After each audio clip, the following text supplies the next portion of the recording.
কিছুই বুঝতে পারে না, কিছুই ভাবে না। ওই দিনকে এই যে ইমান ভাই যে কথাগুলো বলছে আসলে তার ভিতরে অনেক আবেগ, অনেক দুঃখ, অনেক বেদনা, ঠিক আছে। সে কিন্তু এই ইউনিয়নের একটা পাস, তার ছাড়া চলবে না। এটা আমি চ্যালেঞ্জ করে উদ্দেশ্য করে কিছু কথাবার্তা বলছে, এই জন্য আমি ওনাকে আন্তরিকভাবে ধন্যবাদ জানাই যে আসলে আমাদের এই যুব দল সবাই ব্যবহার করে, সব দলকে সহযোগিতা করে। আবার এই লাকবাড়ি ইউনিয়ন যুব দল আমাদের যুব দল, কিন্তু আসলে যুব দল এই দলের হলো হাতিয়ার। এই যুব দল প্রত্যেক জায়গায় রাস্তাঘাটে যে কোনো সমাবেশে যে কোনো মিটিং মিছিলের সামনে থাকে।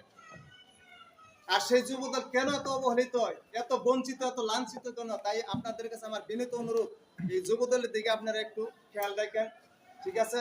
আমরা চাই কি, আমরা কিছু চাই না, আপনাদের ভালোবাসা চেন এটাই চাই। আমরা শিশুকে বইয়ের মধ্যে পড়ছি যে বড়দেরকে সম্মান করা, শ্রদ্ধা করা, ছোটদেরকে স্নেহ করা। আমরা ভাই শুধু স্নেহ ভালোবাসাই চাই, আর কিছু চাই না। আপনারা যে কোনো সময় ডাকবেন, আমাদেরকে পাবেন। আপনারা যে দিক নির্দেশনা দিবেন, আমরা ওই দিক নির্দেশনা মোতাবেক আমরা কাজ করব।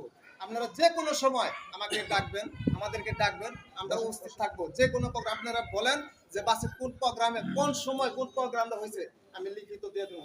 প্রত্যেকটা প্রোগ্রাম আমি অ্যাটেন্ড ছিলাম, মধুপুরও আপনাদের সাথে অ্যাটেন্ড ছিলাম।